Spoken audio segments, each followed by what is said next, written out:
Welcome, everybody, to Fair Magic, a brand new podcast, YouTube show, Twitch stream, potentially down the road, Instagram account, and everything. Talking here about Magic the Gathering, one of the premier card games in the world and one of our favorite hobbies, and how we all know each other. I'm your host, Levi, joined by my buddies Luke, Robbie, and Jarrett. How's everybody doing? Fantastic. Wet and wild, baby. Whoa. Yeah. Fucking wet and wild. Wet and wild. Wet and wild. I like that. Whoa. I don't know if I'm wet and wild, but I like that you are. Thank you. Everybody here is wet and or wild.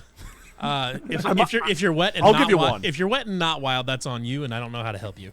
I'm dry and wild. I might need to see a doctor about that. Like, we can call you dryald. So, anyways, that was stupid. That was really dumb. That was really dumb.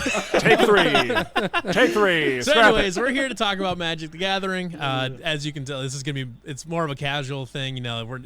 We'll talk about a little bit some more competitive formats as it applies to the discussion. But in general, these are four guys that grew up playing Magic at the kitchen table. Where they cut their teeth in Magic at the kitchen table, hanging out with their buds or whatever, and it's very much an everyman's approach to the game. Don't really have any whale collectors or anything like that here. Just guys that play Magic because we enjoy having the fun. Does Robbie call himself Speak a for whale? yourself. Hey, speak We're for getting yourself, there. because look what I got here. Luke's got himself Little- a three-dimensional Sabsoon and Frog. Do you know how many One Rings I have? Is that a status symbol? Oh, now? here we go. Here we fucking go. Here we go. Robbie bragging about his One Ring collection. Oh my God. One for every finger. You have 10 One Rings? No, I do not. No. That'd be so many. If you count the Jeez soul Louise. rings, if you count the soul rings, the elven, I was like, the damn. human, and the dwarven, I would have 10 rings. Yes. Oh, well, fair enough. So, anyways, we're gonna get kicked off the first show here because we're recording this just as Cons of Tarkir spoilers are finishing up. Cons of Tarkir? Wait, what did I say? Cons of Tarkir? Cons Tarkir of Tarkir? Dragonstorm. See, it's Tarkir. Try it again. What threw me off Flashback, is baby. this is the first time we've gone back to a plane in a way that anybody cares about recently. So, Factual. I'm not wrong. I mean, You're not when wrong. was the last time? I mean, I should say Ixalan and Eldraine last year were pretty good, or not 2 years ago. Hey, were we pretty good. were in Ravnica not too long ago. Murders at the. This is like return to See, this is like one of those return to Ravnica. Yeah, I mean, like At this it's like, point. I mean, we went to Ravnica, but did we? Did we? Yeah. Did we go to Ravnica? We had a murder mystery got party slimy. at Ravnica. Aside from Eldraine and the new Eldraine and Ixalan, the last return set I recognize is Kamigawa. But That's fair.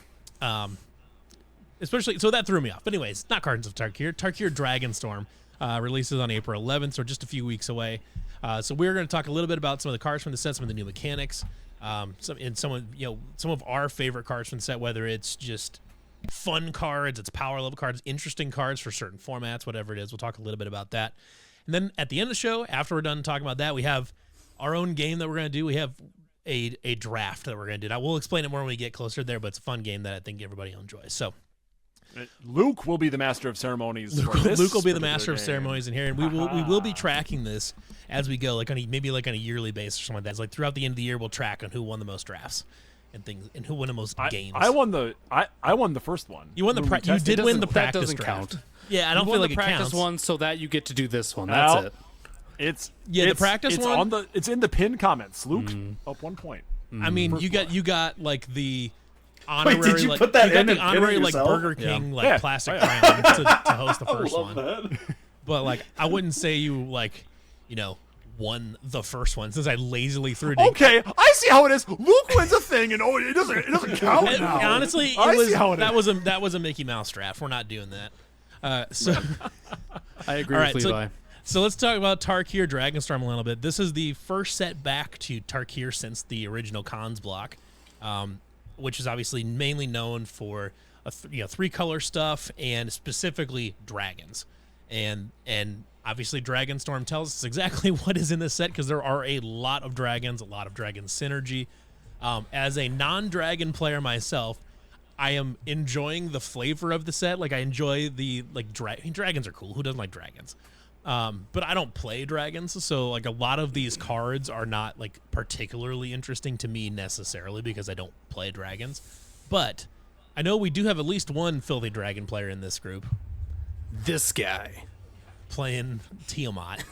I'm really excited. Boo about this this. man. I'm really excited about this. I'm sure you are. Okay, so I think I think one of the big themes of this set is like boom or bust stuff. There's lots of big splashy stuff, lots of really big exciting splashy stuff. Yep. And then there are some good like low end stuff, but I don't see a lot of mid range gas in this set, if that makes sense. It's stuff that's early on and gets you going, or it's finishers. It seems like there's not a lot of middle ground in this set. I don't know, Luke. I don't know what are your thoughts on that? I'm in the same boat as you as far as like. I should also preface this. I am primarily and like 99.9% of my gameplay is Commander. I like to reserve that little 0.1% or whatever it is. So every once in a while, if I play non-Commander, but I only ever play Commander. So I've kind of just been like going through the set as spoilers come out and picking and choosing cards that I think I might use. For me, like I'm not going to give a whole lot of particular insight on like the set as a whole because I kind of just been looking at shit on cards that I might slide into my Commander decks, and there's not a lot for me personally. I was actually rather hopeful because Teamer is my favorite color combination. If anybody has ever listened to anything back in like the Casual Commander Revival days, I talk about Teamer an awful lot. It's my favorite color combo. But there's really nothing Teamer specific here for me. A lot of it's Dragon specific, which again for the real Chads like Robbie, I don't really know if Jarrett plays any dragons or not, but it's very Dragon centric. There's a couple things that pique my interest, but ultimately I feel like I don't know if I want to be a bummer on this pod here, but I kind of don't like. It's not what I was hoping, which is like specific Teamer support for me. Let's come back to that. Let's come back to that because I'm curious what your expectations were. Yeah. Robbie, as the Filthy Dragon player of the group. I'm actually shocked at how much support there is for dragons. So I did not play. It's called Dragonstorm. I know, but I did not play. I did not play in Dragon Maze, and I heard Dragon Maze was shit. Is what I've heard. There were dragons in Dragon Maze. There were dragons, right? But there was also a maze. Maze's End was in Dragon. There were dragons in a maze in Dragon's Dragons. Certainly, but Dragon's Maze was delivered. not Tarkir though. Right. No, that was the Ravnica block. We were actually in Ravnica. Obviously it's called Dragonstorm, so there's going to be a lot of dragon stuff, but I'm even shocked by how much dragon stuff there is and dragon specific stuff there is. I talked about a Hydra that came out like yesterday or something. I was like, oh look, there's another creature. There isn't just dragons in this. There's monks and stuff, but it is very dragon heavy. You did put turtle. Turtle. There's a turtle as well. Turtle. We got a turtle. Yeah. There is a big turtle. We got a big turtle. So there's stuff here and there for everyone, but I agree with Levi. Your point as there are a lot of big things and there are a lot of small things. The middle ground doesn't seem to be there, and I think they know that because if you look at how much like color fixing they're doing just on these cards. Like, they know that there's not a lot of middle ground. Like, there's very few cards below that 3 CMC payoff that actually do anything. So in terms of just... and I had kind of talked to you guys about this a little bit. I was like, is the CMC of this set higher than other sets CMCs? And couldn't find anyone that actually tracks that. But it would be an interesting thing to maybe look at because it seemed to me like there is a lot of very, very hefty cost... huge payoff cards in the set, but a lot of them are fairly easy to also stop because there's not a ton of like ward going on either. So it's I don't know, it's interesting to say the least.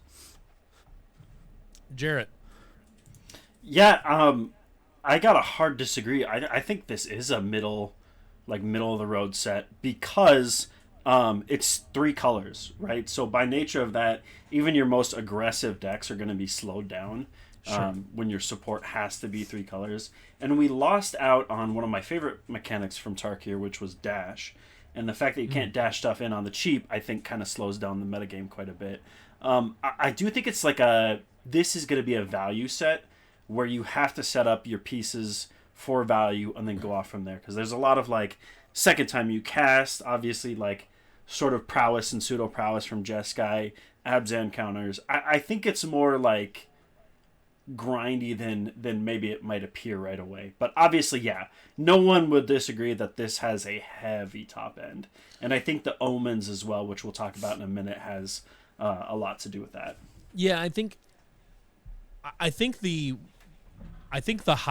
generally higher mana value of this set, where it's lots of finishers, because I mean that's what dragons are. Dragons are high mana, high power finishers. Essentially, it's entire kindred creature type of just finishers. There's not really like a lot of like synergy dragon creatures, because they are all finishers in themselves that just cooperate with other dragons. Whereas now the set has filled in some of the cracks, I think, where it's not just a 5-color rampant, just get as many lands out as possible and then just slap a big fat dragon on the field. Now you have a build-up that includes dragon synergy all the way up your scaling up throughout the game. So that's kind of interesting. It fills in, not that like, honestly, I wouldn't say it annoys me, but dragons really didn't need help. Dragons are already a really, really good kindred type. Good creature type, and now we have an entire set dedicated to giving them more and more tools. Fortunately, like a lot of the best cards in this set are like 5-color stuff, so they don't just get slapped into every Miram deck. Right. Now you can there's some of them you definitely can put in a Miram deck, but is it Draco Genesis, the new Omniscience for Dragons? Yeah, that's red. You can you can slide that into a Miram deck, but like for the most part, a lot of the best ones are 5-color, so you can't just slide them into the most broken dragon commander there is. I think they're all 3-color. There's only one 5-color, and that's Call of the Spirit Dragons. And that's the best one.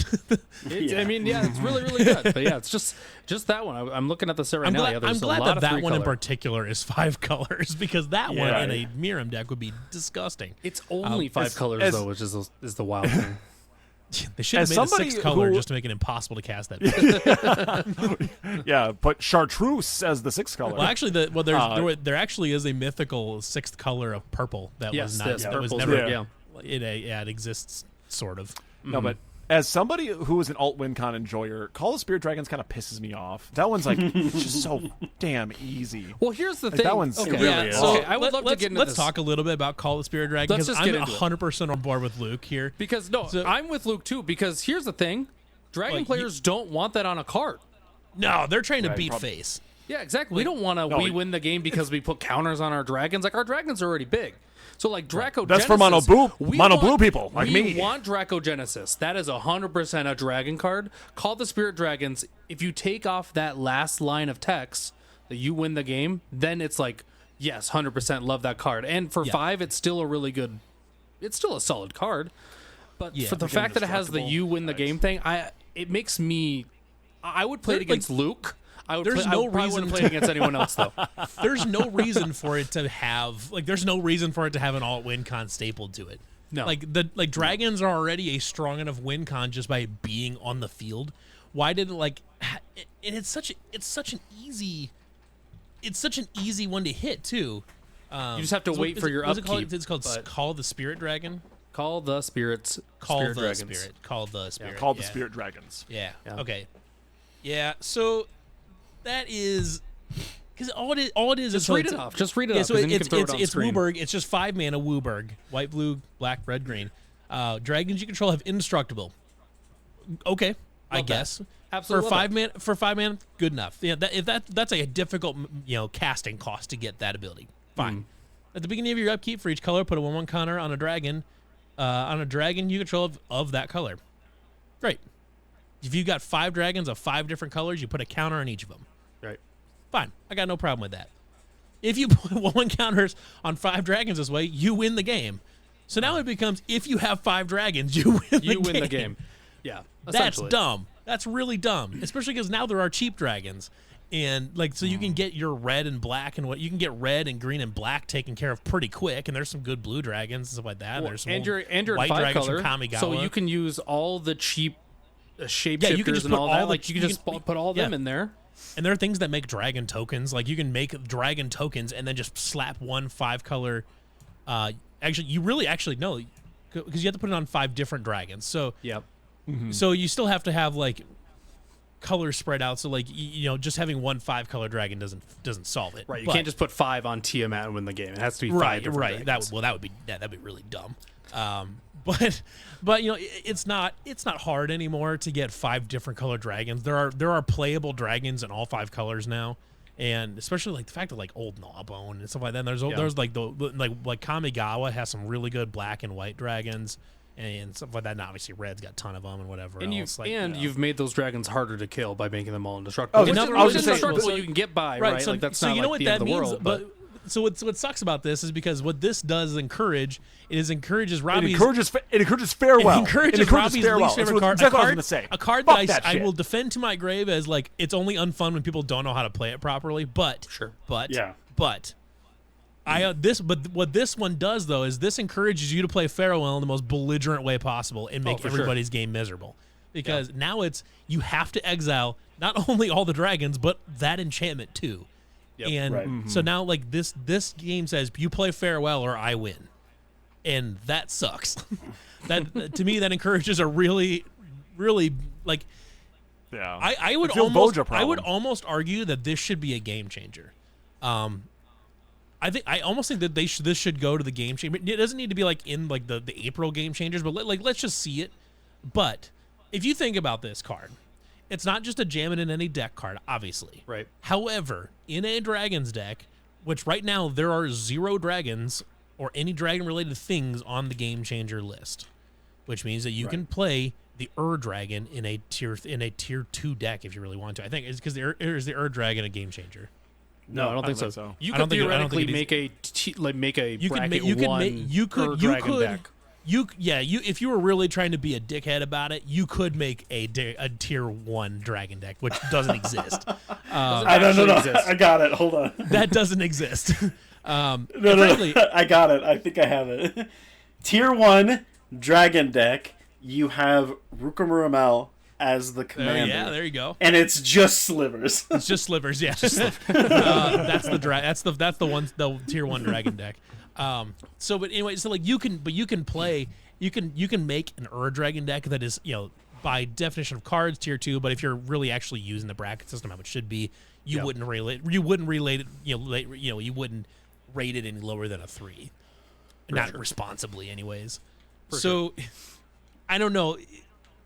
If you have this card in there, it almost forces you to play game changers to beat it. So it almost by necessity requires it to be a game changer, because if this is in your dragon deck just became way better.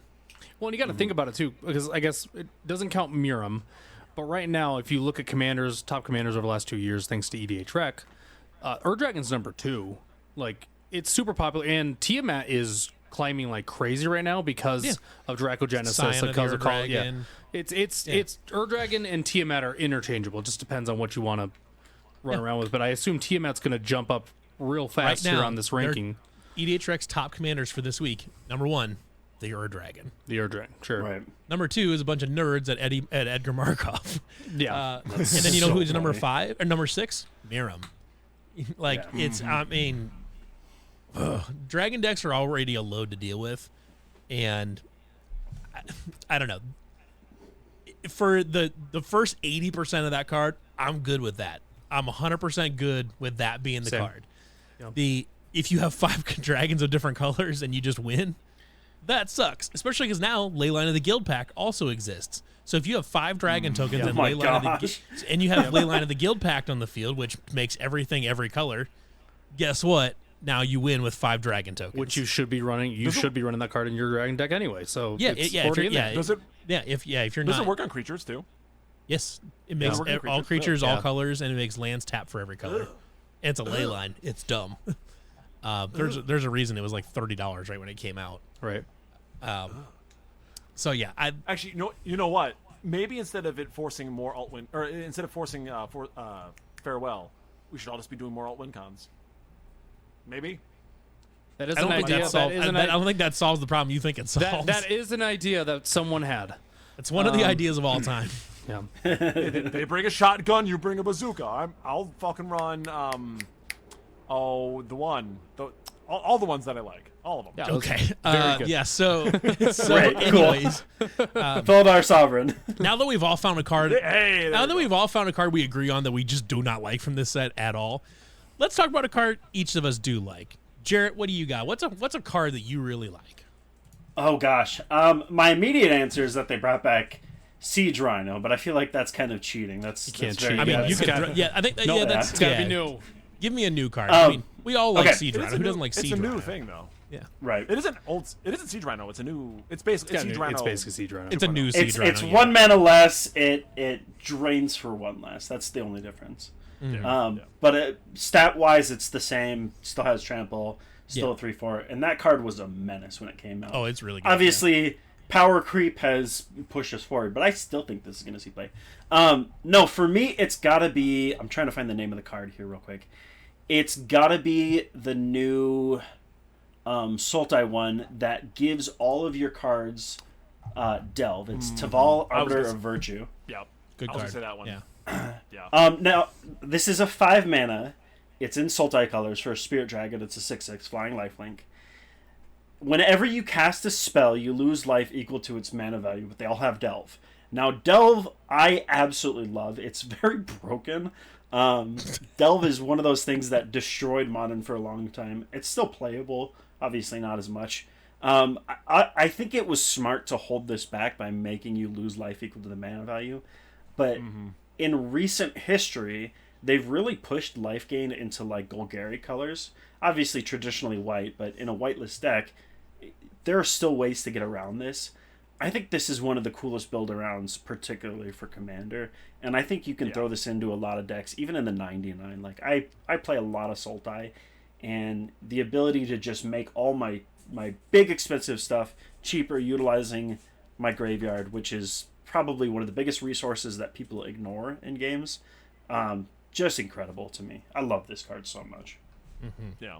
Especially when it's any sort of card that just grants such a blanket, powerful keyword to the cards that Right. normally don't have it. That's always really cool. And that I like that as a general concept too, because one of my complaints about design, about card design in the last couple years, is that their Wizards' way to try to rein in power creep has been to put increasingly powerful abilities onto cards, but then limit them like once per turn or only at sorcery speed or whatever. Right. Like that's how they're limiting it, which I guess it's not the worst way to do it. But the problem is when you start doing these really powerful abilities that have a very specific set of circumstances that like where they're really good, is it encourages narrow deck building. So like it encourages you to build in the same vein all the time. And that's, I don't love that. So just because I think it, in Commander specifically, it encourages like deck homogeneity, which makes it makes the game less interesting, and it makes it Commanders nowadays build themselves more than older commanders do when they had more generic abilities, things like that. And I think that's I understand why they're doing that as a way to combat power creep. I get it. But like I said, I'm a little bummed because they don't make wide cards that have a wide range of uses, but it's an incremental value versus having a big splashy thing that just has a very narrow use case. So I don't know, that part kind of bums me out a little bit, and I think we're seeing a little bit more of that too. So, that's why I like this card that you brought up too, where it just grants Delve broadly or whatever, and so it brings that mechanic into the game, and that's what I appreciate about that card, because it is an example of an older style of card that we don't see that much anymore. That gives you lots of flexibility. I think too, like, this is, with the exception of obviously you need life gain and stuff like Verdant Sun's Avatar, really the world is your oyster. It just encourages you to get, like, fill your graveyard, cast big things. And as somebody who's not really a Timmy player in any way, shape, or form, this is the closest I'm ever going to get to that. This is a very Timmy set too. So it's Yeah. Robbie, what do you got? Man, I had some choices, and I was really thinking about there's easy choices like Dracogenesis, which just lets you put dragons out onto the board, which I think everyone and their mom has heard about. So we probably don't need to talk about. There's Ugin, Eugene, Eye of the Storms, which is massive for Eldrazi. But a card I'm more interested in because I've been kind of fascinated with Golgari, but never really gone full Golgari, is Colossal Grave Reaver, which is a 6-cost black and green dragon. Has flying. Whenever this creature enters or attacks, mill 3 cards. And then it says whenever one or more creature cards are put into your graveyard from your library, put one of them onto the battlefield on a 7/6 flying dragon body. Speaking of Timmy players, this is just a Timmy player reanimating other Timmy things. So my brain has been trying to make Nazguls work, like in a functional sense. So my Timmy brain do they not work? They do work. I feel like the solution is just play the Nazguls. I play the Nazguls, but it becomes very like you were talking about where the deck just kind of builds itself. I've been trying to think, how do I make a deck that's better at getting my Nazgul out faster and getting all 9 of the Nazgul out, as quick as possible, which is a tough task to do. So something like a Colossal Grave Reaver is a really, really fun way to do that, and then having a bunch of other reanimate stuff, have a bunch of other graveyard recursion stuff in your deck could be a fun way to play with this Golgari dragon that cost 8 to put onto the battlefield. So off the top of my head, be a fun way to do that is make a token copy of a Nazgul and then use that this would be a Grixis deck. So you make a token copy of the Nazgul and then use Brutaclad to make a ton of them. Oh my gosh, yeah. There you go. All right. Well, we've broken Nazguls. We've made them monsters. Finally, someone has found a way to break Brutaclad. Oh, thank goodness. Someone has finally broken Brutaclad. I think there's like a Ratabrink combo as well for Nazguls. I where think, you just make Robbie, a shit ton I of think them. you should make a deck that's just Nazgul, Shadowborn Apostle, and Rat Colony, and just make like a 20 of in each deck. That's your whole creature base. Just Shadowborns, rats, and we're getting a shit ton of something. You just don't know what it is yet. Yeah, you got a shit ton of surprise. something. It's just gonna be something. I did contemplate at one point building a deck where it was as much of those, or not as much as you can fit, but it'd be like I actually really liked it. It was Lear, Catilda, and Lear when they did those like partner one card things. Yeah. But then it would be like what's the white card from Assassin's Creed, Templar Knights. Yeah, oh, yes. Templar Knight is another one. Yeah, so it's like Catilda and Lear with a bunch of Templar Knights and a bunch of the blue one. Persistent Petitioners, is that what it is? That sounds right. Yeah, I think so. Yeah, and then you mill shit in your own graveyard. That one actually, it's kind of a fun idea. But There you go.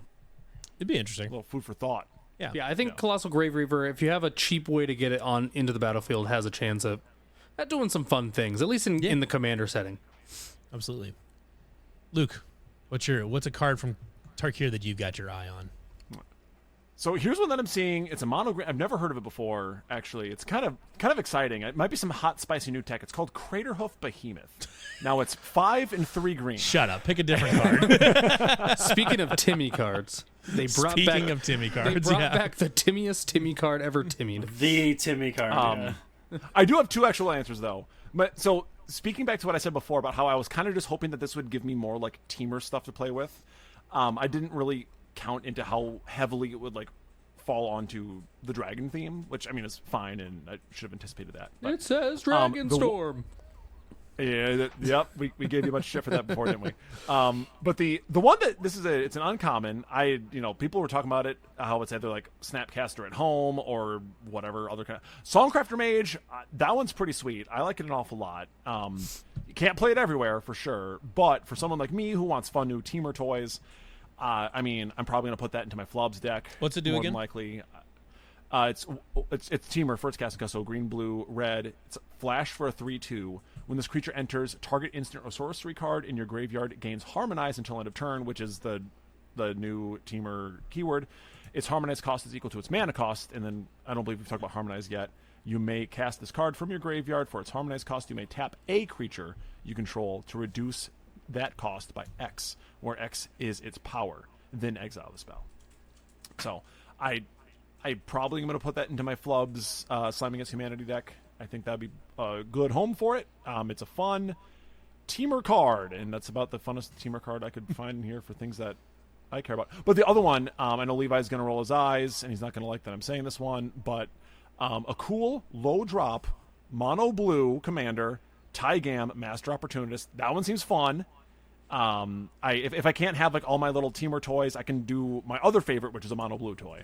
And Tygam seems pretty fun. The one it's got Flurry, which is that Jeskai ability. Interesting. Okay. Yeah. Whenever you cast your second spell each turn, copy it, then exile the spell you cast with 4 time counters on it. If it doesn't have suspend, it gains suspend. So you just get some suspended free shit. And of course, there's tricks to like remove counters and such. So that one seems pretty fun.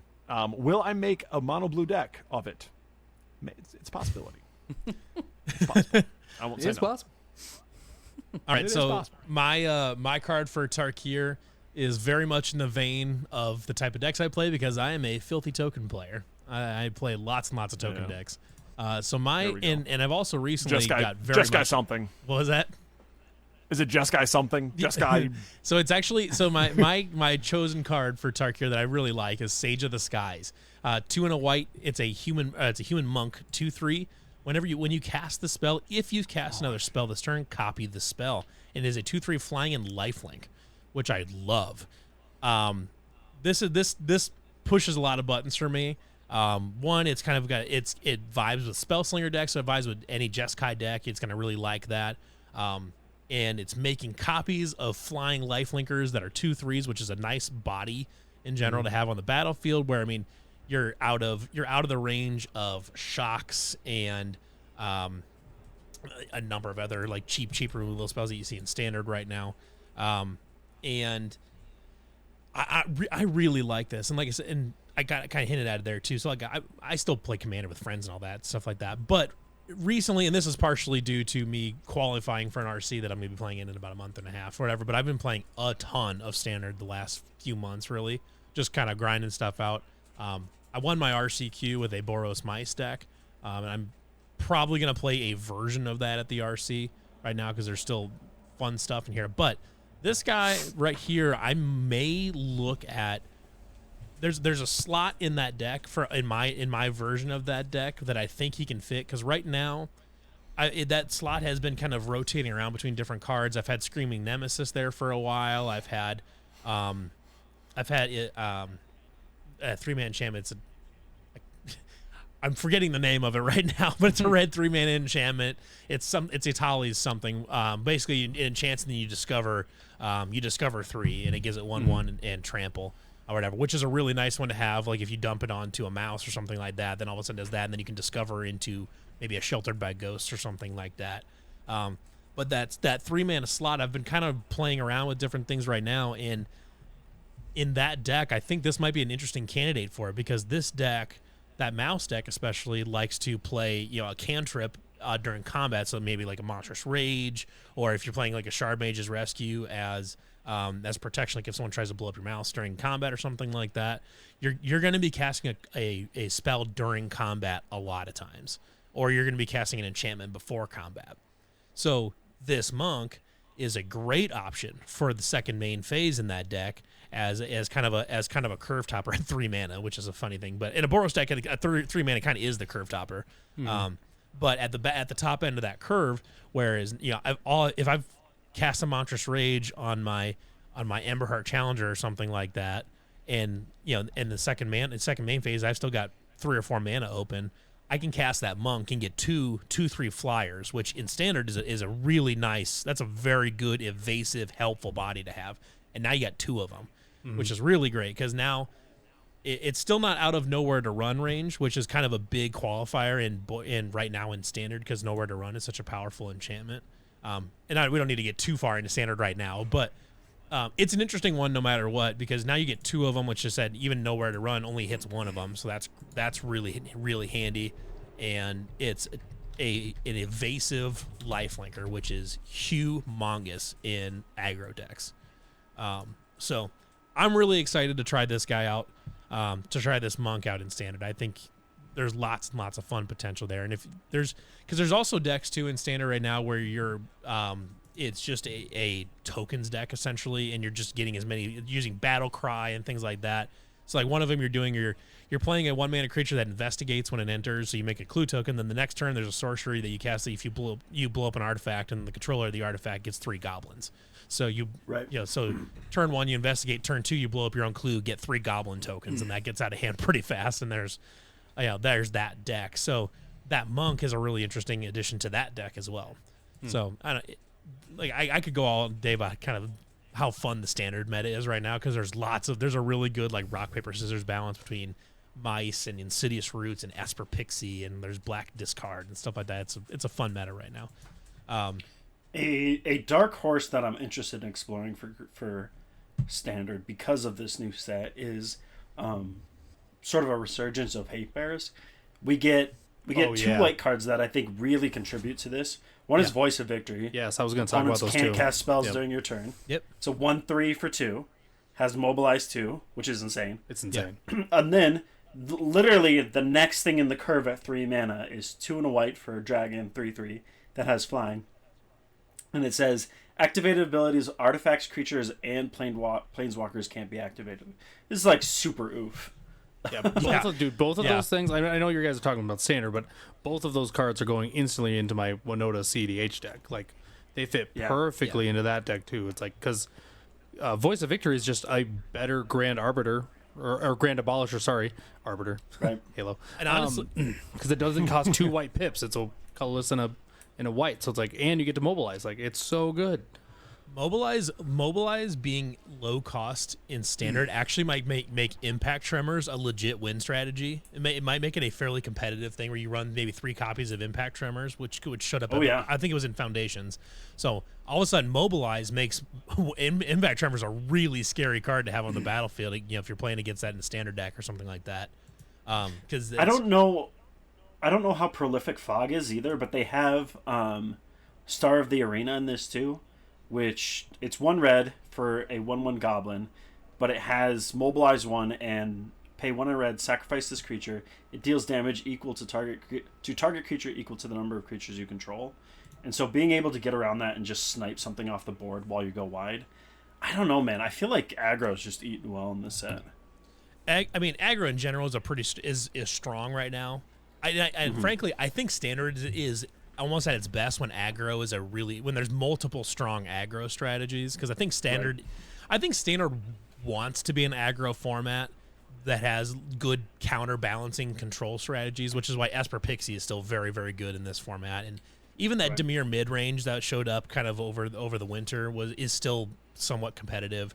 Domains, you still see Domain and stuff like that, which Domain still eats up a lot of the meta, but from my experience, isn't necessarily as competitive as it was a few months ago. Because I think there's so many people that have found ways to get after Domain now. And for Boros Mice, it's full pedal to the metal and just beat it and just kill him before fast. You're killing. They're putting a beanstalk out on turn 2, and I'm trying to kill him on turn 3, type of thing. Right. That kind of thing. So, it's one of those where I think so many decks have figured out a strategy against Domain now. Where that's kind of slowing down, but aggro is strong in Commander, and it's gonna be for as long as they keep that main mice package together, and as long as Paw Patch Recruit is still in here and Innkeeper's Talent, as long as you have that kind of stuff in standard, aggro is gonna be strong, and I think they have a vested interest in keeping aggro strong, because I think strong aggro decks is how you keep people interested in standard, because aggro decks are fun for a random, like, if I was going to get Luke back into standard, I'd hand him an aggro deck and say, go have fun. Because it's just turning shit sideways and having a good time. Depending on how you want to play. There's Boros Prowess, there's Gruul Prowess, there's Mono Red Prowess, there's Mono Red Burn, there's Boros. My Boros Mice is kind of a little bit, it's aggro, but it's slightly more control-y. It's kind of almost more of a mid-range deck. But anyways, like I said, we don't need to go on a long soliloquy about standard. A longer one, I should say. I did kind of go on a long tangent about standard. But I guess I don't know if this really is a good segue, but they keep adding these. A deck can have any number of cards named whatever into sets. Did you guys see that there's another one? Tempest Hawk. It is a 2 Oh colorless yeah, 'cause white. every time you play a Tempest Hawk, you go get another Tempest Hawk. Yeah, so it's flying whenever this I creature deals combat love damage to a that. player. You may search That's your great, library yeah. for a card named Tempest Hawk, reveal it, put it into your hand, and then shuffle. So you just keep swinging with these 2/2 3-cost flying birds, and you just keep getting to make more. And more honestly, birds. that's great because people really especially in Commander, people really undervalue flying. So flying, yeah. you are always going to find someone to hit with that flyer, no matter what. If you were going to get me Yeah. back into Standard, give me a Tempest Hawk deck. That actually sounds kind of... Tempest Hawk. I'm not What going to was the lie. name? I don't think it's going to be competitive in Standard, but three by Oh, itself. we're making it. no, it's worth noting that if you hit with 2 Tempest Hawks, you're going to go get 2 more Tempest Hawks. But So That's what I'm that's saying. That's Is that not not- nothing. Yeah, that's not nothing. three. That's 3 times this in a calendar year that we've gotten a white creature that you can have as many of as you want in a deck, right? Honestly, Because the bunnies, the bunnies, the hares, Templar Knights, and the Templar Templar Knights. Knights. Yeah. yeah. So you got Heir Apparent, Templar Knight, and now this one, now the Hawks. Speaking of, Honestly, I have 30, I have I'm 30 hair always- parents chilling back here. That kind of card where you can have as many in the deck as you want, and it does like something very specific and narrow. I've always been in favor of those. Like I've never seen one All right. that I'm like, oh, that's lame, or this is overpowered. Like I just think it's kind of fun because it's a fun like way to kind of skirt around the deck building restriction and do a weird deck that is That can theoretically work. I would Templar Knight decks are really Yeah, good. Templar No, Knights like, work. Like Templar Knights are Absolutely. very good. my least favorite commander deck to play against is fucking rats. Like Heir Apparents are crazy. I will say that I think Rat Colony is the easiest one to deal with because they're all 1 toughness. If you've got any Right. sort of like pinging ability, you can just smoke. You can wreck a Rats deck pretty fast. Yeah. That's why you got to go Slime, baby. oh yeah, Slime Against Humanity was another Slime one. Against Humanity is another one. Yeah, so I don't know. Those are all interesting. I think we should talk a little bit about the new mechanics. Oh, I want to pick a bone that they made a bunch of new siege cards and didn't make them battles. Like I like battles. Actually, I think like I don't. I actually funny enough, don't. I run 2 battles in my standard deck. I run really? 2 Okay. I run 2 copies. I was gonna say of, like battles seem fun in Commander. I don't know how they work with anything else. so I run 2 copies of Invasion of Gabakan in my standard deck. So it's 2 mana. When it enters, you can look at their hand and you can exile a card from it, and it costs 2 more to play. And so that it slows down a lot. Like you just take the best card out of their hand and slow it down, or whatever they need, like it's a finisher or a piece of removal. And then it's got 3 counters or whatever on it. The next turn you're probably swinging with something and flipping it over. When you kill the battle, it flips over into an enchantment that has at the beginning of your end step, you put a 1/1 counter on each creature that attacked that turn. So every turn, every creature that you attack with gets 1/1. And then also it has an ability to sack it to give all of your creatures indestructible and hexproof until end of turn. Which That's nasty. with It's standard being a it's just a super good card. removal heavy format right now, black having a ton of removal, a ton of really good removal, like having just a blanket, everything gets hexproof and indestructible until end of turn for just sacking the enchantment is incredible. And I really, really like that invasion in my standard deck.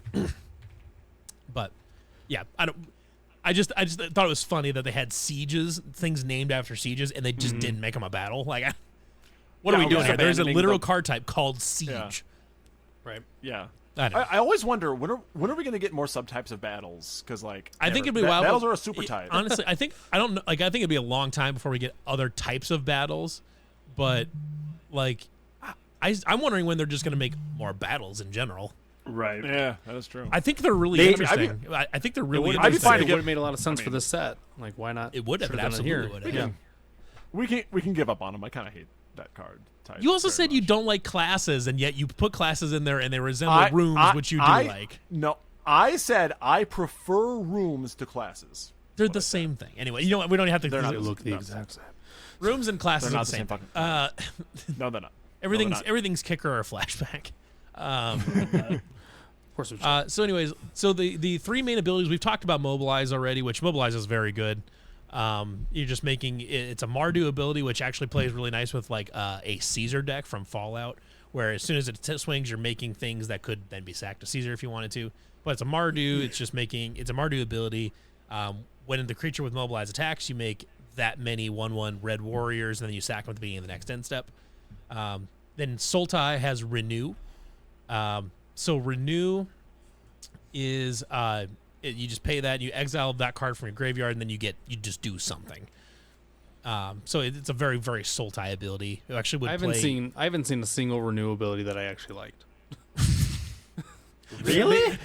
I have Fair- at least fair for the enough, ones I I've read, guess. at least for the ones I've read so far. There's not one that I like yet because they all either cost too much for what they're doing. I don't know. I don't like the extra having to pay more on top of what the card already is. Like I like the ones that do it for you, or like make something like Harmonize is nice because it makes things cheaper. Where Renew you just have to pay for that cost. Flashback is pay mana to do it again. Right. Right. I'm not a big flashback player either, so there you go. Explains it. Well, Uh, honestly, I can't even argue with that. If you don't like Flashback, you're not gonna like that one. Just don't like That's true. Jeskai gets Flurry, which we've seen this type of thing on cards before. They just finally keyworded it. So Flurry is whenever you cast your second spell, do something. Do a thing. Which it's in Jeskai, which that is exactly where that ability should be. I really like that. I think that's a fun one. I will probably be looking through this a little bit as far as just see if there's any red ones I can stick into my Ashling deck, the new Ashling. Ever since she's very much wants to storm off, do spellslinger-y type stuff in mono red. And I it's think that's, second spell each turn, right? yeah, it's each turn. Yeah, Yeah. not on That's your good. turn. It's each turn. Not just your turn. That's good. Abzan You heard got it here first. Abzan Luke got said Endure. it's good. So endure is so it'll endure for a certain number, and then you put that many counters on it, or you make a creature token, a spirit creature token with that power token. So if it's endures 3, you either put 3/1 counters on that creature, or you make a 3/3 white spirit. I think that's really interesting. I have to see what all gets that ability, but I think that's a really interesting thing to put in Abzan because I think that's go big or go wide. Yeah. go big or go exactly. wide, which I love that option. And it seems like a lot of these abilities, and we were seeing it more on cards too, like they're trying to introduce more modularity into the game, so you have more options on you can either do this or you can do this. Like if you remember from the Fallout set, Struggle for Project Purity, you pick one of two different modes, and the other one either draws you a shitload of cards, or the other one that I've never chosen in my entire life, and I don't even remember what it does, because drawing 4 cards in your upkeep is way too good. So the other one gives you rad count, or gives Yeah, whoever it gives attacks you rad counters. counters That's what it based was. on- Yeah. So that's really interesting.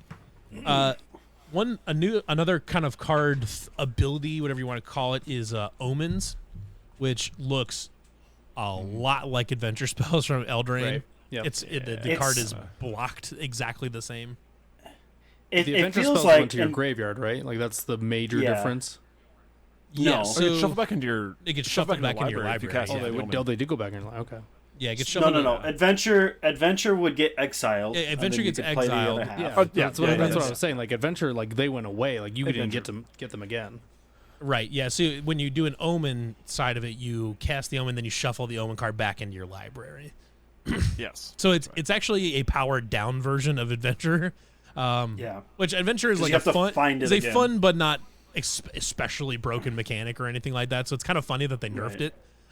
But whatever. I mean, The one that I'm seeing, the one Omen card that I'm seeing that's actually like, it perked my interest, even though it's dragon specific. I can't use it. But the Whirlwing Stormbrood, the sorcery I don't really care too much about, where you're just distributing some +1/+1 counters on it. But its creature as a dragon, it has flash, flying, and you may cast sorceries and dragon spells as though they had flash. So anytime you're just getting blanket flashes, fucking. Oh, yeah, strong. it's awesome, yeah. That you can get use of that one if you're in a dragon deck with those colors.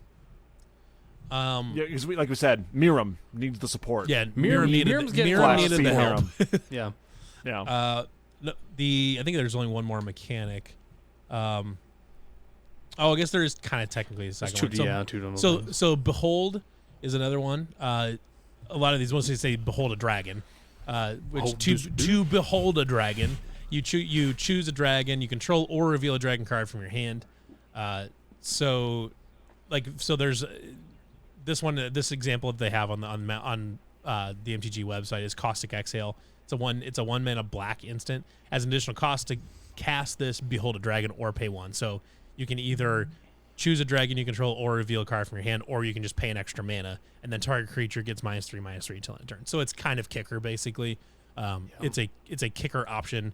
It's kind of like the Snarl lands where you play this, like if you play the red-white one, you have to reveal it comes in tapped unless you reveal a mountain or a plains from your hand.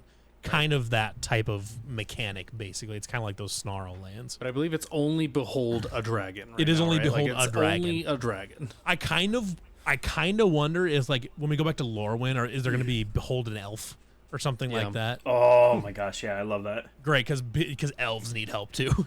They're gonna do Behold. They're gonna do Behold creature type that's already really good. Basically, I hope we get like Behold a Kithkin, or you Give me know like what I mean? Behold Yeah. Beebles or something like that. Yep. Yeah. Brushwag. Beebles. turtle. Behold Lurgoyf. Turtle. Behold, Behold turtle. Turtle. Behold dog. Dog. Is it dog? Scarecrow. Behold Scarecrow. Lauren is Scarecrow. Behold a Scarecrow. Yes. That's a good band name. That's a great pick. Behold a Scarecrow. That's really good. Yeah. So they also Behold introduced Scarecrow, monocolor hybrid mana into the set. So instead of like being a black or a green or a red or a white or something like that, it's either that color mana or it's 2 generic mana.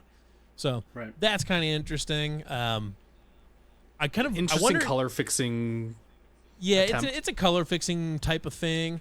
That existed before, right? I think it's shown up on like 1 or 2 cards, but for the most part, like they're like making like a thing now. Speaking of like Scarecrows, Reaper King had that, didn't he? Yes. Yes, Yeah. Reaper King did have that. Yeah. I think the last big change Gotcha, that came from Levi. Got your ass. the last big change that came in this set, which I think was, I don't know if I'd say long overdue, but I think this is a great change that they made, if you want to call it that, is that they made Surveil an evergreen mechanic now. So Surveil is now a mechanic that will show up basically in every set, just like flying or death touch. It's haste is probably an evergreen one. Vigilance, things like that. Those types Life of mechanics. link. Life link, yeah. So it's going to be Surveil is just going to be a thing that shows up all the time. It's a better version of Scry. I think because now that Surveil is an evergreen ability, I think that they should reprint the dual Surveil lands at least once a year, if not twice. Like put the Surveil lands in one UB set and one in-universe set every single year. I think those Surveil lands should be printed into the ground. Just start throwing them in commander decks. I mean, just throw them in commander decks. I mean, I kind of I feel also that way for think we every should have- like expensive land. That I mean, costs frankly, $20, shock lands, Surveil lands, and fetch lands should all be in put precons. all that shit in precons. Make all that shit so cheap. Absolutely. I also think we should have universal health care, but I don't. Think That's not the same. Because I think Levi, you and I don't know if we've talked about this, but I agree with this. It's like, well, if those types of lands, which are expensive lands, and this is getting into the bracket conversation a little bit, but if those aren't a certain bracket, then why aren't they just in every single precon? Yeah, because now you're just creating artificial scarcity, basically. Well, that's what they just did with the scale art special guest cards from Dragonstorm that you can only get if you buy collector booster packs. Because what is it? Is it shocks that they put special art on? So it's like I mean, obviously they know what they're doing. Like they don't want. They're They never wanna sell going. packs. They're never going to do That that. fetch but they lands will should. never ever be in a precon because they know that the next set that includes fetch lands is they're going to sell tons and tons of packs because fetch lands are still expensive. They cost $20 just because they're a fetch land. I'm of the believer that all shocks, fetches, and surveil lands and triomes should be, when applicable, that triomes should also be in precons, like actual triomes, not the three color slow triomes, but the real triomes that have the basic I land agree. types. Or I the think cycling those should be triomes or whatever. the cycling triomes, whatever. The ones that have the actual land types on them, the fetchable triomes. I think all of those should be in every precon. There is no reason at all that a fetch land should be $20. No reason. It doesn't even tap for mana. Like Now he's going to start saying that kids should get free lunch in school and that we should legalize marijuana. You can't be saying that kind of crazy shit, Levi. Minnesota has all those things. Yeah. Sorry, bud. Oh man. It's a bummer that nobody respects Aw, them. But anyways, I think making surveil an evergreen mechanic makes a ton of sense. They've been putting it in lots of stuff. I think everybody likes surveil. I don't know anybody that's like, surveil sucks. I've never heard that opinion in my life. So I think it makes a lot of sense. It's a popular mechanic that lots of people like to use. It's a better version of Scry. So yeah, that's all the new stuff from Tarkir. We're gonna hear more about it then. Like I said, as more of the, I think most of the set is spoiled now. Tomorrow is the official day where everything. So the 28th. Who knows when you'll hear this? Yeah, March 28th is March 28th is the official release day for everything. Yeah, so we'll have everything spoiled, and then when the set comes out on April 11th, everybody will have a chance to play with it. Even the pre-release before that, but everyone will have a chance to play with some of these cards. And I'm sure we will find some more standard cards, more cards that work in 60 card formats in this than we're currently looking at right now. Like I think my hunch is that those mobilized things will make Impact Tremors a legit card in standard. So things like that, we'll find out more. Like I said, I'm going to personally be testing out at least a handful of these in my standard decks, and as people get to put these in more commander decks, we'll see more of these pop out as kind of commander all-stars that or kind of the hidden gems of the set. But it's an interesting set. I'm glad that this is the first set in a long time that hasn't felt like a meme. Yeah. I mean, I would say, aside from Bloomborough, the last set that they came out with that didn't feel like some sort of meme was probably Lost Caverns of Ixalan. Yeah. Wilds of Eldraine, Lost Caverns of Ixalan. Those back-to-back those were those incredible. are great. Those are awesome. Yeah, those so are great good. sets. Merge of Minecraft, Karlov Manor, who gives a shit? Horrible set. I was gonna say I don't think I've been this excited for a set since, and I've only been in the game 2.5, 3 years now, but I haven't been this excited for a set since Lord of the Rings. Like there's a lot to be excited about for this set, and I'm hoping like Wizards of the Coast picks up on this. Like people actually want this. They don't want kind of the hat sets that we've all lovingly called them.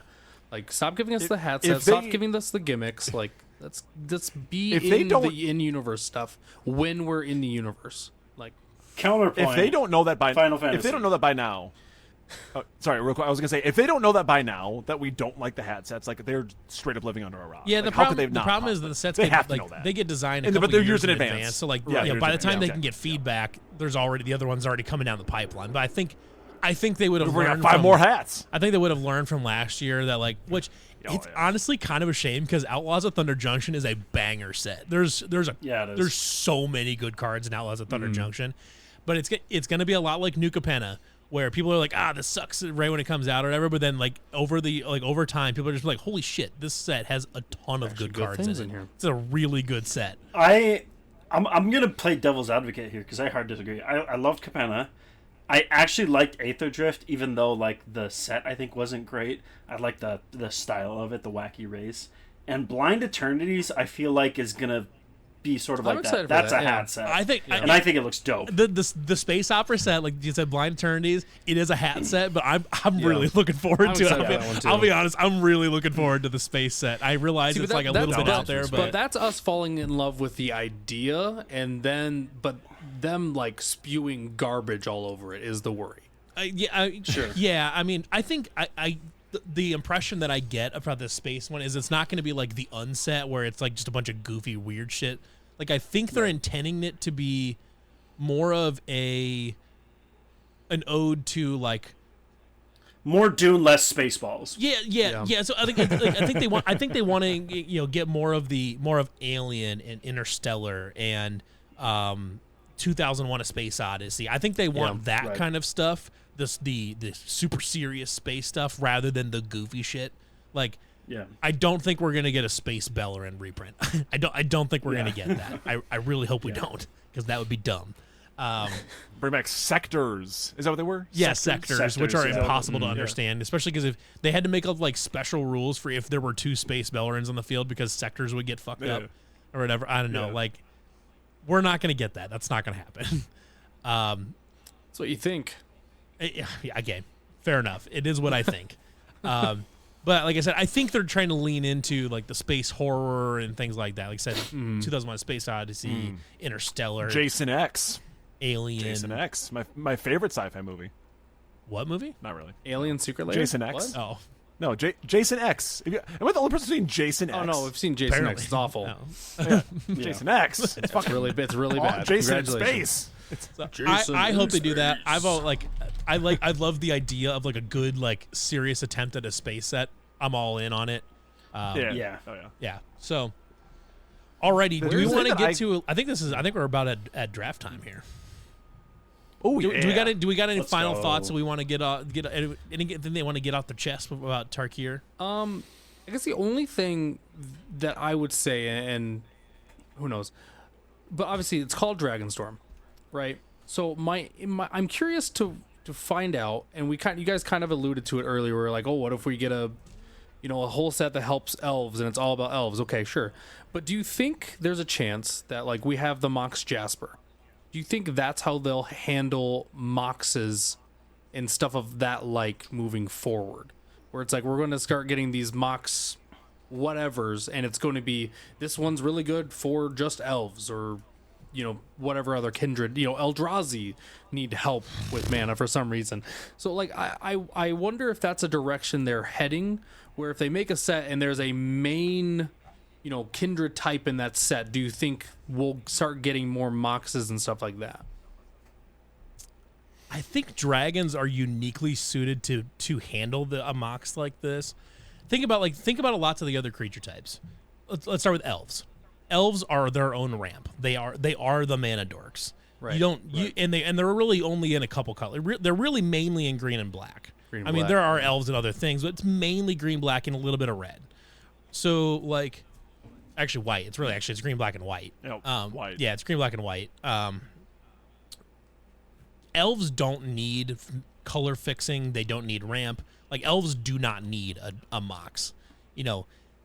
But if you think of like other like big mana things or other 5-color type things, slivers already have slivers that make them all into mana dorks. They've already got mana fixing taken care of. You look at other like big or 5-color things, Eldrazi they don't need it because most of them are colorless. So you can just play mana dorks or mana rocks or whatever and just poop them out. Elementals maybe, but elementals are all landfall triggers, so like you're already ramping Right. hell out there. They don't want the I kind of think dragons are very specifically suited to have their own mocks that kind of makes sense because they could use a little ramp, they could use color fixing, and it kind of makes sense for that. But I don't know if there's really a lot of other creature types that both need ramp and need color fixing. This feels like argument. a weird and I'm glad you brought this up, Robbie, because they've been doing this thing with design philosophy where they are now printing mana rocks.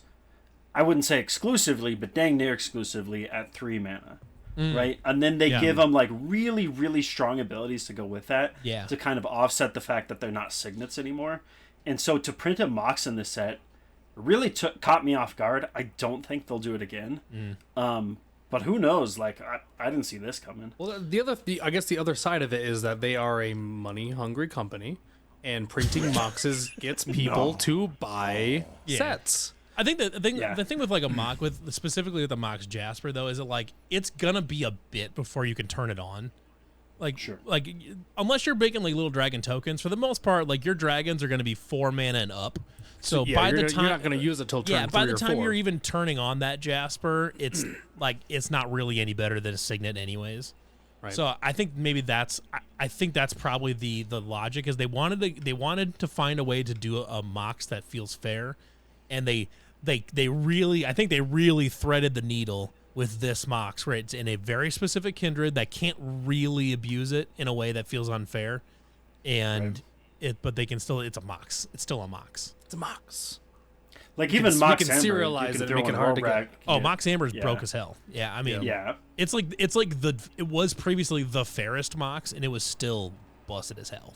Very broken. Yeah, it's still really good.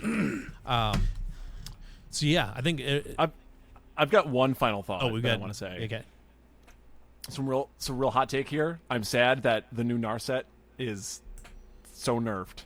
I want one more broken Narset, one more cracked in half Narset. They just choose Narset as being the character, being the magic character that always has the busted ass card that nobody wants to play. Oh yeah, well it was for a while, and was, this new one's just not nearly as good as all of the Narsets were just horrible to play against. Yeah.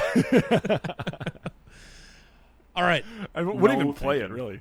I think we are. It's time to move on to our game, our draft. So the way the drafts are going to work is we're gonna draft in a snake draft. So if anybody's not familiar with the concept of snake draft, it's first, second, third, fourth, and you reverse it. So then the last player goes first again. You just kind of go through back in order, and then depending on whatever the condition is for the draft, we'll draft a certain number of cards or whatever it is, and then we will find a winner at the end based on whatever the criteria for the draft is. And Luke, being the winner of the practice draft, It doesn't count.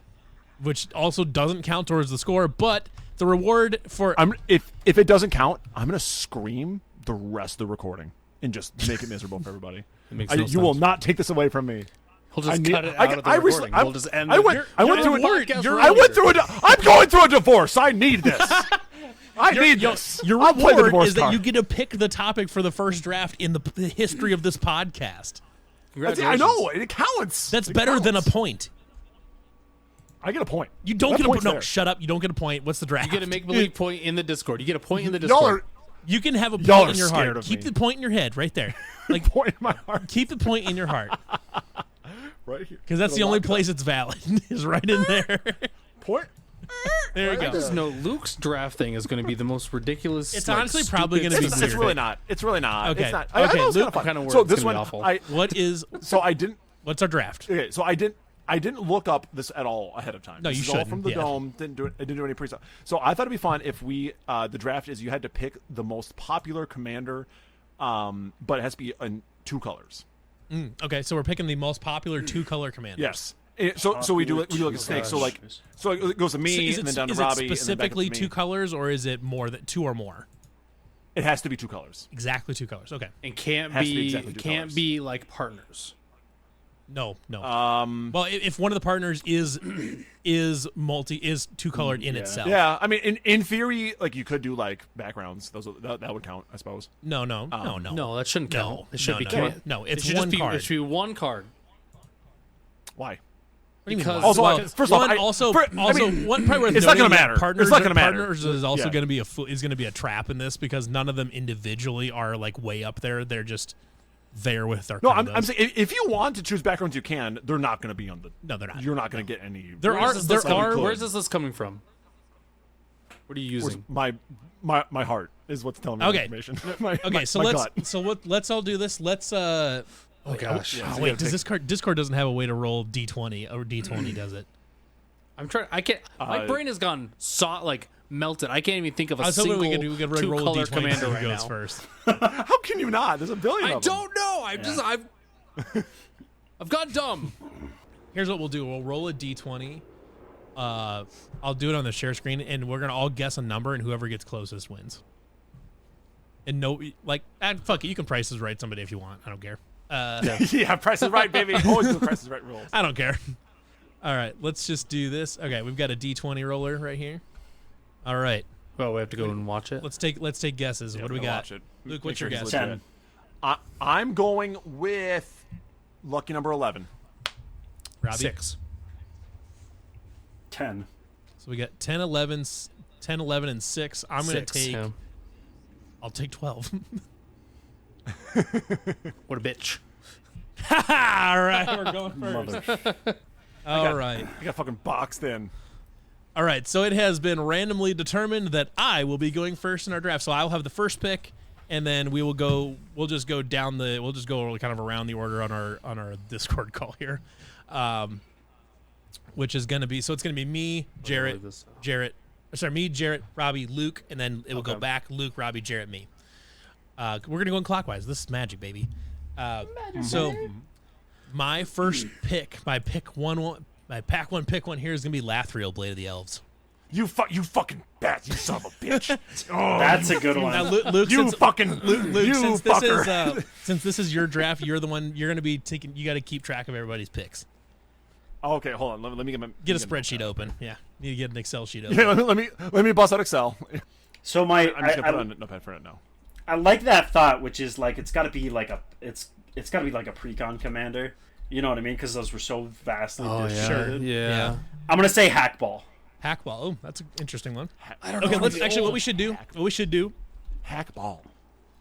Let's look these up as we go. So Lathriel. Oh, okay, I got one. Okay, so Lathriel Blade. Sorry, yeah. So Lathriel Blade of Elves is the number 7 most popular commander. Yeah. Period. Okay. Jeez. So Louise. look in your spreadsheet. You'll put like Levi, Lathriel, Lateral. and then 7. the rank will be 7. So this one, the winner is going to be the lowest average rank. Yes. Okay, so Exactly. Hackball is Which one? What's hackball? Hackball is He's the merfolk one. Merfolk from Caverns of Ixalan. He Oh, is sure. number 29. That's a pretty good Okay. guess. That ain't bad. That's pretty good. That's That ain't actually bad. not a bad number. Yeah. All right, Robbie, you're up. All my CDH has taught me is that Yuriko is a beast. Yuriko. Yep, Yuriko. The Yuriko Tiger is Shadow popular. is number 6. Oh, pick. damn. Beating out Lateral. Oh, shit. Okay. I'm not going to lie. When I first came up with the idea for this game, I was really banking that I'd get Lateral. And I don't know. Chips in the Lathro basket. I was just trusting in fate that I'd be going first, and I guess God hates me, and I All right. I won't. What's your first pick? Oh Christ! We'll do 4 cards apiece, so that way we go down and back, okay. down and back. I was, Yeah, I was yeah. wondering how many I needed. Yeah, we'll do 4. Yeah, I'm gonna go with. Can I go with Niv Mizzet the Firemind? Niv Mizzet Is that Firemind decent? specifically. That's Niv Mizzet good Niv Firemind Mizzet. is number 1,125. Yikes. that's so So funny. high. I mean, he's like that's like the worst Niv Mizzet. That's What's the old good one? I want Niv the Mizzet, good right? one. That's the want the good OG. one. Yeah. Yeah, no, that you What's the picked the good wrong. one? You picked the Peyrune? wrong Is Niv it Peyrune? Mizzet. Peyrune. Give me Peyrune. Peyron's the new one. Yeah. Yeah, no, you got Firemind, bud. That's No, you got that is Firemind. You 11. Okay, you so specifically said it's 1,000. Firemind. It's 1125. 1,000. 1125. All right, well then my That's next fucking one high, is gonna bud. be- yeah, it's not looking good for old Luke here, ladies and All gentlemen. right, what's your second pick? Niv Mizzet Peyrune. Oh, you're going with the other Niv Mizzet. You're really just yeah. Is that gonna okay. be, So is you're it gonna really be just better, you're I just wonder? saying fuck it. Oh yeah, this could be way better. Yeah, this is gonna be way better. So Niv too Mizzet bright. Perun is ranked number 40. Much better. That's better. That's pretty good. That's pretty Much good. better. Very good, man. Okay, Robbie, what you got? I'm just trying to think of precons, but I'm also just wondering if I just go with my other CEDH babe, Winota. We'll go with Winota. She's right here. She had her time in the sun a few years ago. I'm sure she's still up there somewhere. Why did I think Winota was Mardu? She's not. 'Cause you're She's wrong. No, Boros. she's Yep, Boros. she's not. She's a Boros babe. You're just incorrect. Okay, so Wrong. It's just wrong. Winota, Joiner of Forces, is number 103. Okay. That would be. Oh, what a terrible number. What a bad Just- number. Just out of the top 100. Just put an extra 0 on there, and I'd be right there with Luke. Jarrett, what you got? I'm gonna go with the zombie commander from Innistrad. Is it Wilhelm. Rock Priest? Yeah, Wilhelm. Rock, Yeah, Wilhelm. Something. Rock Cleaver? Rock Cleaver. That's gonna Yep. be up there, I bet. Yeah, it's gonna be Wilheld is number 17. Good pick. Good pick. If I wasn't committing to the whole Niv Mizzet thing, I would have gone. All right. Yeah, yeah. I think my pick here is gonna be Feather the Redeemed. Oh. Feather That's the a dark Redeemed horse. I like that. is number 95. Still top 100. Yeah, still top 100. Okay, let's see here.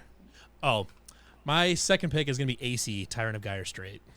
Oh, yeah, that was a Yeah. precon, huh? AC is number 81. Not that high. That's pretty good. Wow. I mean, it's not bad, but I was expecting higher. I was expecting better. Yeah. All right, Jarrett, you're up. I'm gonna go with. Prosper. That's a good one. That was another one of Prosper's- mine. That's another one I had in my that's head a good too. pick. Prosper is Yeah. number 60. Oh, very nice. That's not bad. Not bad. Robbie. Okay. We're gonna go precon super popular character. We're gonna go Frodo. Which Frodo? I can't remember which Frodo it is in the Commander precon. Is it You is it gotta pick Sauron? one. There's 4 of them. Well, it's the one. It's the Orzhov one, white black. It's white black. Yeah. Which one do you want? The white black one. Okay. You're gonna make him name it? I don't So the know problem. my name. So the problem here. You made me stick. You made me stick with Fire Mine. okay, You so gotta problem fucking here- pull his so feet to the Luke, coals. You gave him. So you we've got gave the Luke first the ever. name. Unfortunately, in the first episode of this, we have found the first ever flush in the draft. So the way flushes work in this draft is if you guess an answer that is not eligible to be picked, you lose that pick and you go to the end of the draft. And Robbie has fuck you, flushed Robbie. his pick because You Frodo just- Sauron, you just- flush. you because gave Frodo Luke one. Sauron's Bane is an Orzhov commander, but he himself is a mono white creature. But we're talking commanders. No, Robbie's We're talking two-color well, commanders. No, hold on. Are we talking? Robbie. So okay, He's thinking here's, of the- here's, the one- actually, the here's an partner with important Sam, point. Here's an right? important thing. Are we talking about color identity, or are we talking about the card No, being two colors? No, color identity. Color If you identity. build a fair. I'm commander cool with deck, that. yeah. Okay, well, That's okay. how If I we're was going color, looking at it. if we're going color identity, then Frodo Sauron's Bane is a valid pick. But did you want Sauron's Bane or did you want the partner with Sam? Isn't that the one? I thought that was the one that's- the partners. the one that partners No. with Sam is Frodo is that the Baggins. white- That's just Is it the Frodo. white- Wait, no, or no, is that that's white green? No, let's see. Frodo. I don't care. I made my bet. I did the same Okay, thing. so- Luke did. no, I made so my bet. it's Sauron's Frodo- Bane, that's the one I want. It is. Hold on. Okay, somehow I've picked the other three Frodos first. Okay, it's Frodo Adventurous. It's Frodo Adventurous Hobbit. Well, I've is messed the- this To be up, so I'm honest- picking Sauron's Okay, Bane. do you want Sauron's Bane or do you want Sauron's Adventurous Bane is- Hobbit? Because they're both Orzhov. I'm picking Sauron's Bane. That's the one that Sauron's lives in my Bane brain. has Okay, got to be higher than that's solo unfortunate partner. because Frodo Adventurous Hobbit is number 23. Frodo Sauron's That's- Bane is 398. See, that's Oh, my gosh. brain. My brain was in the right track. I just had the wrong Frodo in my head. All right, Luke, what you got? But is that You've got your last is two that picks. So you got Frodo two picks. with the other one? Yeah, So but by Frodo- himself, he's still technically just a two-color commander. Yeah. Okay, so Luke, you've got two picks in a row here, and the second one will be your last pick in the draft. I do. Are there other Niv Mizzets that are also two colors? Stop picking. I can hear Luke. Here's honestly, this is just straight. This is just for you. Stop picking Niv Mizzets because they're all really high numbers. I gotta Just commit stop. to the bit. I think I'm out of two color ones though, unless I'm like No, insane. there's more. Yes. Yeah. Draco Genius. Draco Genius Niv is Mizzet another Draco one. Genius? Him. I'm choosing him. Are you liking? my I mean, first one was straight up, 1-1-2-5. answer me this question: are you like intentionally trying to lose?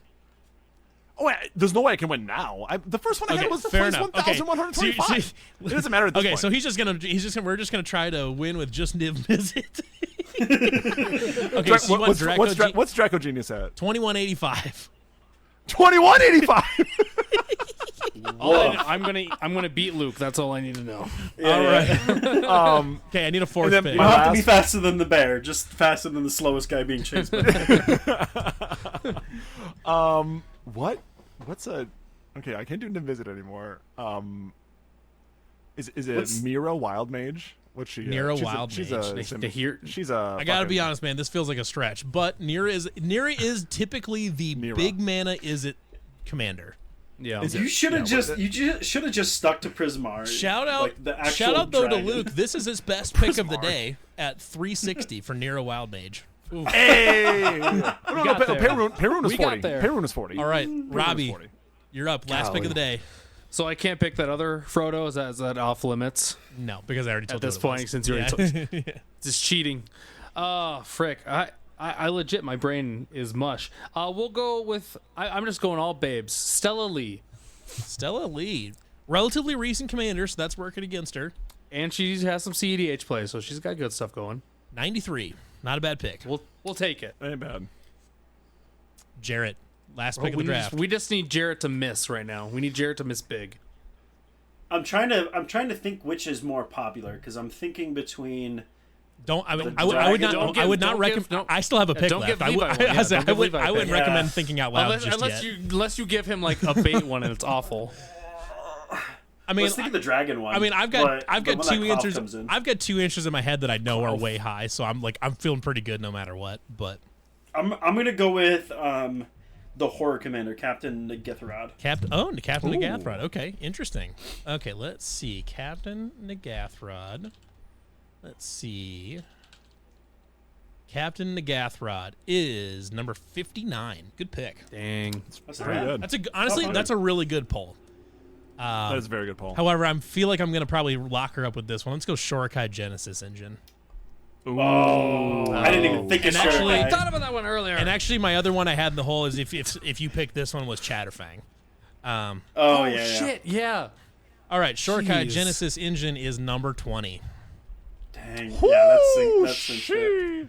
And what's Chatterfang? 21. I'm assuming that's your other pick. Oh, damn. Oh, my God.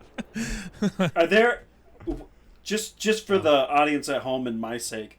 What are like the top 5? Okay, that so are let's not look through here. precons? Okay, so in order of two color commanders in order, we've got Yuriko at 6, Lathril at 7. We've got, let's see, Wilhelt at 17. We've got Shurikai at 20, Chatterfang at 21. Sam and Frodo is 23. We've got Teysa Karlov. Oh, no, sorry. We got Hakbal at 29, Teysa Karlov at 30, Gearson Starn at 32. Mirren of that's a good one. Mirren of Clan Oh, Toth Gearson's at our one would be good. 33. We've got Area to the Charmed Apple at 37. That's an interesting one. Oh, wow. I wouldn't have put her Would've that. gotta I mean, guess that one. I have an Area deck. I really like Area, but I wouldn't have put her that high. Nivmez at Perun at 40. Let's see. What else do we got here? Lots of 3-color stuff. We got 3-color monocolor for a little while here. Then Kinnan Bonder Prodigy at 55. Oh, yeah. Kinnan would have been a good one. CDH commander there. Then we've got Captain Nagathrod at 59. Prosper at 60. Let's see. Some more mono, some more 3-color. Then we've got Alila Cunning Conqueror at 65. Ooh, Lord of the Nazgul at 69. Nice. nice. Valgavoth at 70. Shelob at 71. I fucking have Oh. Lord of the Nazgul sitting Tovolar right at here. 74. And I couldn't think of a fucking 2-color commander. I'm the dumbest. Tovolar, Dire Overlord, the Werewolf Commanders at 74. We got I can. Oh yeah. Bellow I can Bard also of do Brambles Tovolar. at 79. Sithis at 80. AC at 81. AC was another one. The Scarab God at Sithis. 87. Sithis Hilda would've of been the good. Ice Crown at 88. Satoru Umezawa at 90. Do we Hashiton do we Scarab's want Fist at 92. Stella Lee at 93. Feather the Redeemed at 95. And then Egret Eater of All at 100. do we want the average scores? Yeah, let's get average Yes. scores. All right, so in a gentleman's 4th place, we have Luke Big Venus Vorwald with an average of 927.5. Wow. That's a number. High roller. Yeah. That's a number. That is a number that's up I thought there. we were going for the highest number. And then in 3rd place, we've got Robbie Redbeard with an average of 150. Not bad. It's that, honestly, that's it's that Frodo pick. It's that honestly, Frodo pick. I feel like that was a pretty. So, for fun, swap his Frodo with the other one. So 23, just for 23. fun. Just Oh. to see if I could have Okay, somehow hold on. clutched this or got second. 103. You said that was 23 was that Frodo? Yeah, 23. It would have gone down to 56.25. That'd be a good number. However, All right. you'd still be in 3rd place though. Really? shit. Wow. Damn. Okay. Doesn't So- matter then. So didn't Here we even matter. go. Yeah. Second place. Who do you think it's going to be? It's got to be me. I think it's Jarrett. For yeah. sure. Nope. You got sure guy. Levi in 2nd place with What? 50.75. What and number? Jarrett, What was my number? 50. 50.75. 50. It was that Feather being at 95 and AC being at 81. Oh, really yeah. brought it up. Sure. But Jarrett with 41.25. Dang. It was the precons, So baby. Jarrett- 'cause I Jarrett locked got- in on the precons. Jared had the best That pick, will help. and Will then help was he, big. and then he also Will nailed help. a bunch in like the 60s and 70s. I had multiples like under 40, but then I had a couple of them that were like over 80. Yeah, over sure. over Yeah. 70, yeah. All right, so Jarrett is the winner of the first ever Fair Magic draft. Congratulations to Jarrett. You win the Thank you. and actually you win the privilege of also thinking of the next draft. So Our good for you. first ever winner. There's no one else has ever won this. Congratulations to Jarrett. Yeah. being the first Yeah. ever winner. You heard it here first, folks. Now Jarrett's gonna bail. I'd out like the to thank podcast the and never do it again. Academy. I'd like to thank my dog. Oh gosh, I wasn't prepared. I don't have a speech or anything. Alrighty. Well, congratulations to Jared on winning his first ever Fair Magic draft. Hope everybody enjoyed this first episode of. What is he? He's not even looking at the correct webcam. Doesn't know what he's No, doing. I forgot that I'm recording on my other webcam. Oh, okay. This entire time he's been looking at the wrong I'm leaving the webcam. first edit in where you get really close to the other camera. It's gonna be really Yeah. funny. It's gonna not make a lot of sense. So, all right, everybody, thank you for listening to the first the first ever episode. Just restart all that. Yeah, it's just we're gonna start. Sure. Thank you. Start the episode over again. All right, thank you, everybody. Fuck me. Thank you, everybody, for watching the first ever episode of Fair Magic MTG. Hope you guys all enjoy it. Talking about the fucking, I don't know who gives a shit. The Tarkir set that just came out. Make him finish. Make him finish his place. Tweet it. The Tarkir set, Tarkir Dragonstorm. Talk about some fun cards and mechanics out of that. We'll be probably discussing more of that as we learn more about the set when it comes out. Then we also did our first ever draft, and Jarrett was the winner of that. So hope everybody enjoyed this first episode. We'll be back again soon. See you all again. I'm Levi. That's Jarrett, the winner of this, Robbie, and Luke. See you all later, everybody. Bye. Bye.